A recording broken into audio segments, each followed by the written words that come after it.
주식 소유에 대한 단상. 아, 좀 부끄러운데. 주식을 소유한다는 건 얼마나 즐거운 일일까. 이게. 하지만 이런 즐거움으로 주식을 매수하는 사람이 얼마나 될까? 일시적 가격 변동에서 이익을 챙기려고 사람에게 주식은 경마권과 다름없을 것이다. 버펫이나 나나 규모만 다를 뿐 의미는 똑같다.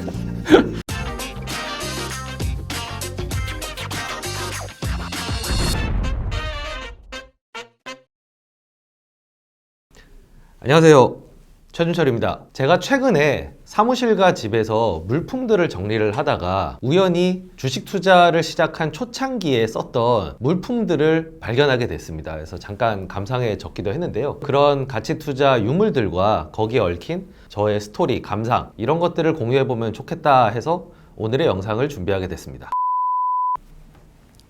먼저 첫 번째로 제가 이 물품을 볼 때마다 와, 이 책을 정말 만나지 않았더라면 이라는 생각을 하게 하는 책인데 바로 이 마이다스의 손이라는 책입니다. 버핏을 처음 접하게 해준 그런 의미가 담긴 책인데요. 서점에 이 얼굴만 가지고 알아보기에는 그때는 버핏이 대중적으로 그렇게 많이 알려진 인물이 아니었습니다. 그거보다는 뭐 여기 적혀있는 가장 성공한 투자자라든지 금융가의 제왕, 뭐 투자의 거장 이런 표현들에 끌려서 보게 됐는데 초판 2쇄본을 제가 샀더라고요. 1996년 6월 30일에 발행된 거를 샀으니까 아마도 정확히 기억은 안 나지만 96년 하반기쯤에 이 책을 읽지 않았나 싶습니다.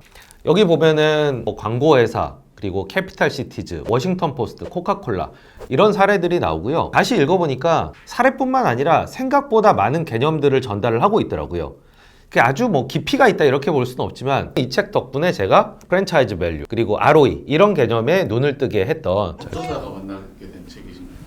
제가 그때는 이제 사업이 하고 싶어가지고 근데 뭐 학교에서 사업을 시작하는 방법을 알려주진 않더라고요. 광장서적이라는 서점이 있었는데 주식 재테크가 지금보다 훨씬 더 많지 않았는데 주식 책 몇 권 안 되는 것 중에서 이 책을 보게 됐고 뭐 제목부터가 일단 마이더스의 손이니까 그때 돈을 되게 많이 벌고 싶은 욕심에 이 단어에 끌리게 됐고 저는 소로스 책보다는 또 워렌 버핏의 방식에 더 끌렸던 것 같아요. 그리고 이 마이더스의 손에 보면 워렌 버펫이라고 이제 표현이 되어 있습니다. 어떤 책에는 워렌 부패라고 표현이 된 책도 있었어요. 그러니까 끝에 T가 빠지면 사실 바이킹식 부패? 이제 그런 느낌인데 그때는 이게 워렌 버핏인지 워렌 버펫인지 워렌 부패인지 뭐 이런 것들이 정확하게 정립이 안 되고 각종 책들에 쓰여 있었어요. 그래서 제 마음속에는 과연 진짜 이분의 이름을 어떻게 원어민들은 발음할까에 대한 궁금증이 있었습니다. 그리고 그의 목소리가 어떨지 이런 것도 책을 자꾸 읽다 보니까 궁금증이 생겼었는데 이제 2001년쯤 되면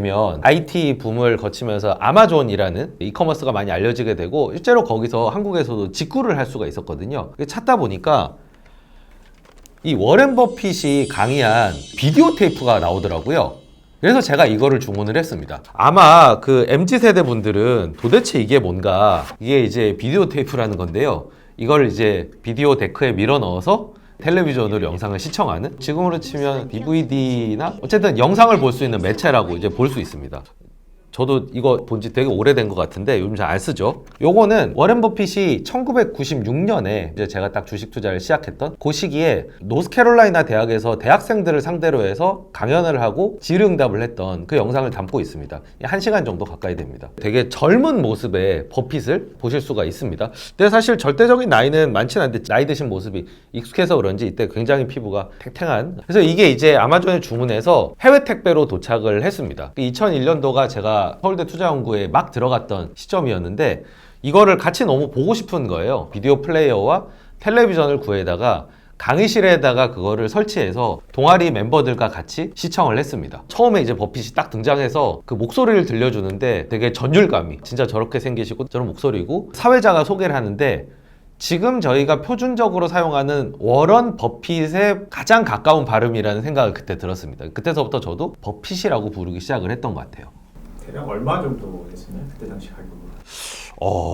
이게 배송비 포함해가지고 뭐 한 5만 원? 뭐 넘었던 것 같은데 당시에 저의 경제적 사정으로는 정말 큰 맘 먹고 샀던 그래서 이거를 계속 뭐 이사하고 이러더라도 들고 다녔던 게 의미가 있기도 하지만 상당히 저한테는 고가품이었던 사실 이거 자막이 없어가지고 그때 제대로 다 알아듣지는 못했던 것 같아요. 보시면은 버핏이 이 발음이 약간 중소부 발음에다가 약간 뭉개지는 발음이어서 알아듣기가 되게 힘들어요. 말도 되게 빠르거든요. 그래서 몇 번을 봤는데도 아마 놓친 부분이 되게 많았을 거예요. 어떤 사람이 좋은 경영자고 어떤 사업이 좋은 사업이고 이런 내용이 있는데 사실은 그 내용 자체보다는 버핏을 어쨌든 움직이는 영상물로서 봤다는 거, 이게 저한테는 굉장히 큰 의미를 줬던 비디오 테이프였습니다.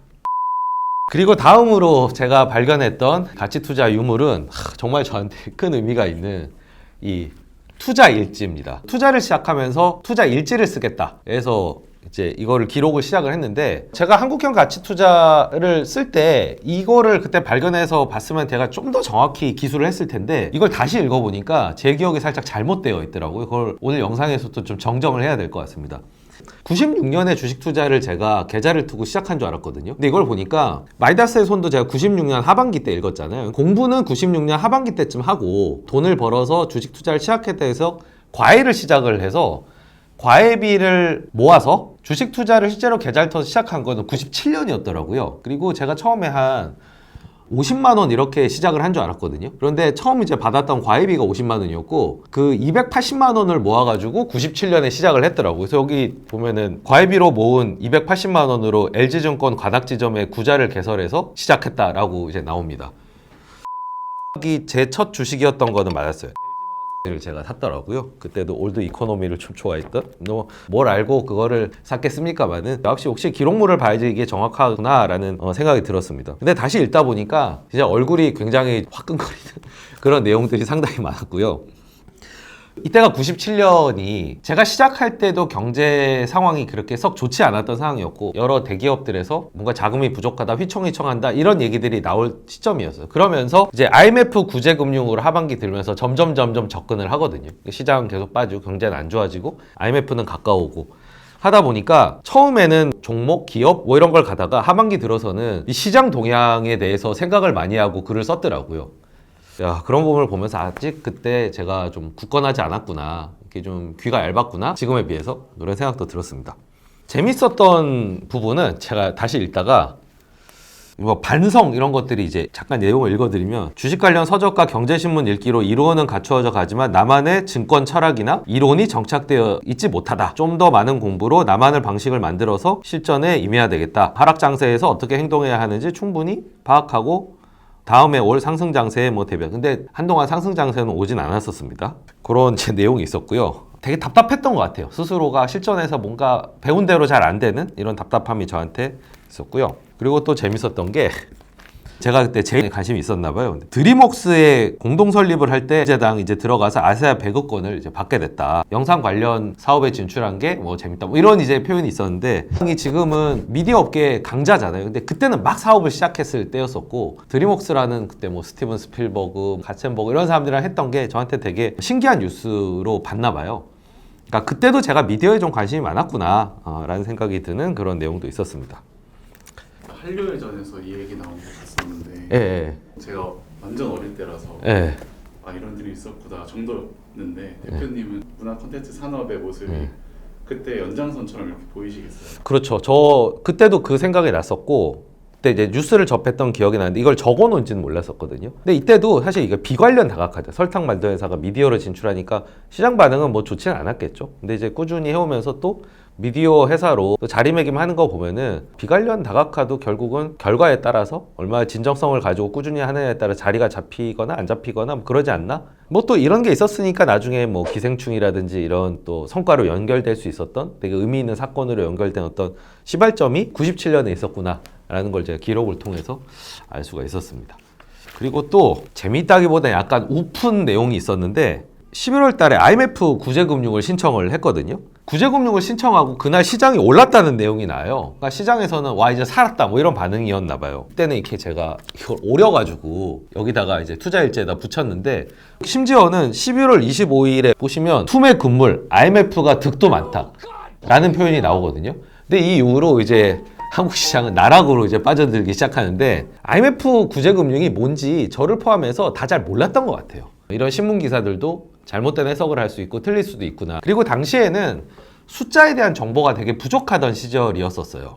뭐 기껏해야 이제 상장 기업 분석에서 요약 재무제표를 보거나 뭐 전자공시가 있던 시절이 아니어서 숫자가 나오면은 그것들을 제가 스크랩을 다 했었거든요.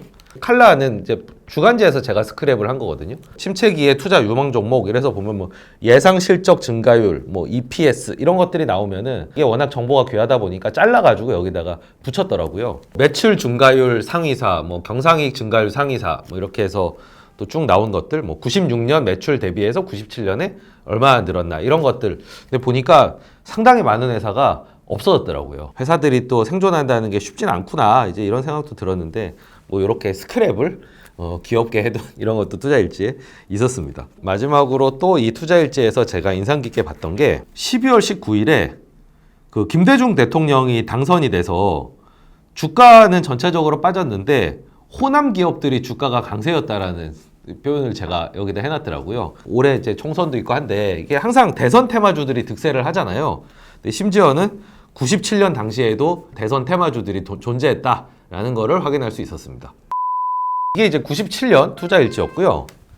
하나가 더 있더라고요. 이것도 역시 이제 대학 노트를 제가 사가지고 이거 99년에 제가 쓴 겁니다. 98년에 입대를 했거든요. 자대 배치를 받고 짬이 어느 정도 차서 이런 일들을 해도 구박을 받지 않는 이제 계급에 올라서 다시 투자일지를 써야 되겠다라고 약간 마음의 여유가 생겨서 시작을 하게 된 이때는 그냥 제 개인 계좌 였는데 이때는 제가 개인 계좌이지만 제가 표현한 게 이 최상병 펀드라고 이름을 붙였더라고요. 제 계좌를 계급이 상병이어서 최상병 펀드로 좀 재밌었던 거는 이때와는 달리 좀 이제 길게 썼습니다. 할 말이 좀 많았던 것 같아요. 그래도 시간이 좀 지났으니까. 일단 99년 당시에 제가 제일 좋아했던 종목이 흑자 기조 성장 가능성과 기존 백화점의 매출 증가 강력한 브랜드 이미지, 막대형 계열사, 그러니까 삼성 계열사 투자 유가증권의 가치도 무시할 수 없다. 그리고 선전은 내가 직접 매장에 가서 확인한 바고 이해하기도 쉽다라는 표현이 있어서 지금 이제 백화점만 있고 가 떨어졌지만 이때는 가 핵심이었었거든요. 그래서 를 보고 투자를 했었는데 제가 97년에 미국 어학연수를 뉴욕으로 가면서 그때 이제 월마트나 K마트 이런 걸 보면서 와 우리나라에도 저런 유통이 생기지 않을까 거기에서 출발해서 까지 제가 도달을 한 것 같아요. 제가 여기에 그 팔로우업이라는 표현을 회사를 계속 추적하는 팔로우업을 이때 이 개념이 제가 있었나? 이거 저 투자자문사 차리고 나서 쓴 표현인 줄 알았거든요. 근데 팔로우업이라는 표현이 이미 나오더라고요.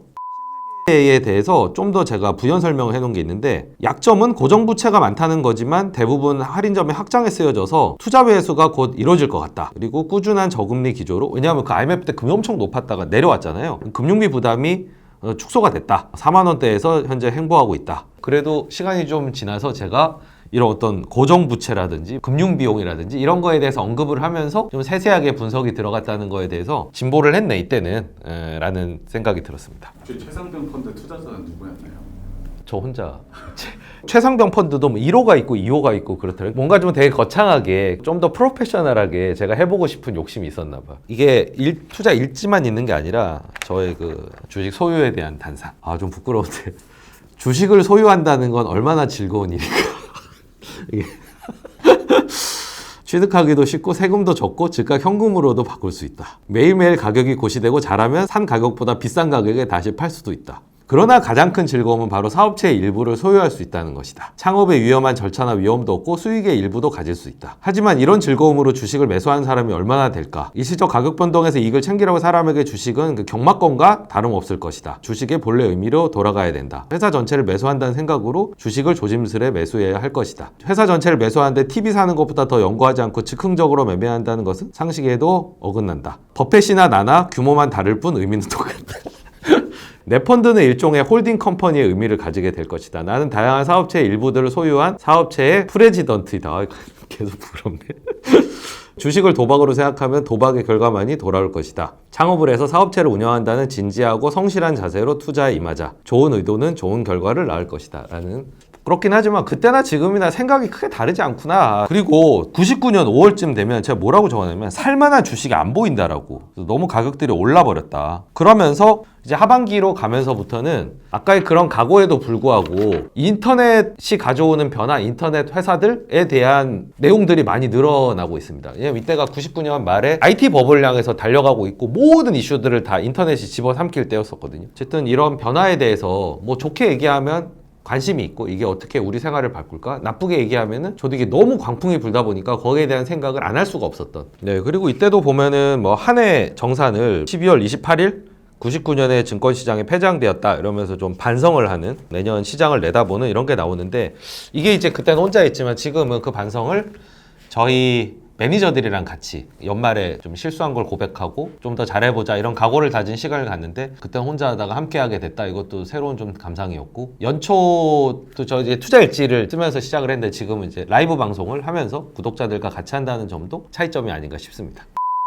그리고 마지막으로 이게 2004년도에 V차트 원고를 다 쓰고 이거를 이제 제가 여러 사람들한테 돌려서 뭐 오타라든가 내용이라든가 이런 것들을 좀 잡아달라고 하려고 이걸 제본을 했더라고요. 그때는 이제 VIP 투자자문을 설립했을 때였기 때문에 로고를 찍어서 이렇게 이제 제본을 한 것도 나왔습니다. 저는 원래부터 제목이 가치 투자가 쉬워지는 V차트인 줄 알았거든요. 근데 보니까 한국형 가치 투자 전략 2 부제 V차트였더라고요. 그때 한국형 가치투자 전략의 후속판이라고 생각하고 제가 썼나 봐요. 한국형 가치투자 전략은 좀 정성적인 내용들이 많잖아요. 뭐 브랜드형 기업, 뭐 경쟁사 몰락형 기업 이런 걸 통해서 종목 발굴하는 건데 재무제표에 대한 내용은 많이 없단 말이죠. 그걸 어떻게 하면 좀 쉽게 해석할 수 있을까 고민을 하다가 실질적인 툴을 제공해 주려고 이제 V차트라는 솔루션을 만들고 사용법인 이 V차트라는 책을 집필을 시작을 한 거였거든요. 책을 쓰는 것보다는 사실 V차트 솔루션을 개발자들이랑 같이 개발하는 게 좀 더 어려웠던 기억이 납니다. 정말 몇 건 안 팔릴 줄 알았는데 아직까지도 사랑을 받는, 작년에도 한 5,000권 정도 팔렸다고 하더라고요. 계속 사랑을 받고 그 책을 보시고 많은 도움을 받았다라는 블로그 글 같은 거를 보면은 책을 쓰기 참 잘했다 뿌듯한 마음이 또 올라옵니다. 제본편을 보니까 신기한 마음과 뿌듯한 마음이 다시 한번 올라와서 이것도 소개를 드렸습니다. 블로그를 읽다 보면 주식 초심자들이 적어둔 목표, 고민 이런 것들을 많이 접하게 됩니다. 저도 아마 지금 같은 시대였다면 이런 뭐 투자 일지에 썼던 내용들을 아마 블로그에 일기 형식으로 올리지 않았을까, 그리고 어느 정도 좀 공유하지 않았을까 싶습니다. 그런 면에서 저는 블로거들이랑 굉장히 정서적 동질감 같은 거를 많이 느낍니다. 그리분들에게 드리고 싶은 말씀이 떠오르더라고요. 누구나 다 한때는 올챙이였다는 겁니다. 그리고 주식 초심자로서 겪는 고민, 시행착오 이런 것들은 어차피 겪을 수밖에 없는 단계고요. 그걸 딱 겨쳐서 가는, 지금 봐도 너무 저도 부끄럽잖아요. 그리고 얼굴이 화끈거려지는 그런 내용들이 있는데 그런 시기가 있었기 때문에 또 그 이후에 발전을 할 수 있었고 지금의 어떤 프로의 영역에 이를 수 있었구나. 시작점에 대한 얘기를 드리고 싶었어요. 주식이라고 하는 게 이론도 알아야 되지만 체득하는데 시간이 걸리잖아요. 더뎌 보이더라도 기록들이 다 의미가 있고 그거에 따라서 하는 고민들이 나중에 큰 성장의 자양분이 될 거라는 말씀을 드리고 싶었습니다. 좋은 투자책들을 많이 만나서 많은 이론적 배경을 쌓으시길 바라겠고요. 저의 이 비디오 테이프 사례처럼 조금 더 관심이 가는 영역이 생겼다면은 남들보다 조금 더 한 발 나아가는, 조금 더 찾아보는 이런 노력을 기울이신다면 언젠가는 모두들 원하시는 반열에 오르실 수 있지 않을까. 저도 진행하면서 그리고 준비하면서 참 재밌었는데요. 이제 이런 유물들을 보면서 재미있으셨기를 바라겠습니다. 대표님, VIPTV 기쁜 소식이 있는데요. 네. 구독자 수 5만 명 달성했습니다. 오. 감사합니다. 아, 진짜 조현동 팀장이랑 구독자 수 0명부터 시작해가지고 5만 명이라니. 감사 인사 한번. 처음에 이 유튜브 채널 시작을 할 때 뭐 아는 것도 없고 뭐 어떻게 촬영해야 되는지는 모르고 정말 주먹구구식으로 시작을 했는데 또 이렇게 많은 구독자분들이 사랑해주고, 특히 이제 저의 자부심은 구독자 수 대비해서 참여율이 엄청나게 높다는 거, 많은 격려 응원을 보내주시고 제가 힘을 얻는다는 그런 소통 채널로서의 의미가 커서 유튜브 채널 열기를 참 잘했다. 이왕 시작한 거 실버 버튼을 향해서도 뭐 가볼 수 있도록 구독과 좋아요도. 감사 의미로 예. 애장품 하나 증정하실 생각 없으신가요? 일단 이 투자 일지를 드릴 수는 없고 이거 저의 기록물이고 이거 하나밖에 없는 거기 때문에, 그리고 이 제본판도 하나밖에 안 남았더라고요. 그리고 뭐 이 비디오 테이프도 제가 그때 큰 재산을 털어가지고 산 거라서 이거는 좀 어떤 증정 선물이 적절한지 한번 찾아보시죠. 안 되면 뭐 다른 걸로도 준비해도 되고. 저희가 예. 애장품을 찾기 위해서 예. 대표님 방을 한번 털어보면 어떨까요? 뭐 책상에 이거저거 뭐 기념물들도 있고 하니까 한번 찾아보시고. 네, 대표님 애장품을 털어보겠습니다. 항상 이렇게 문을 열어놓으시는데요.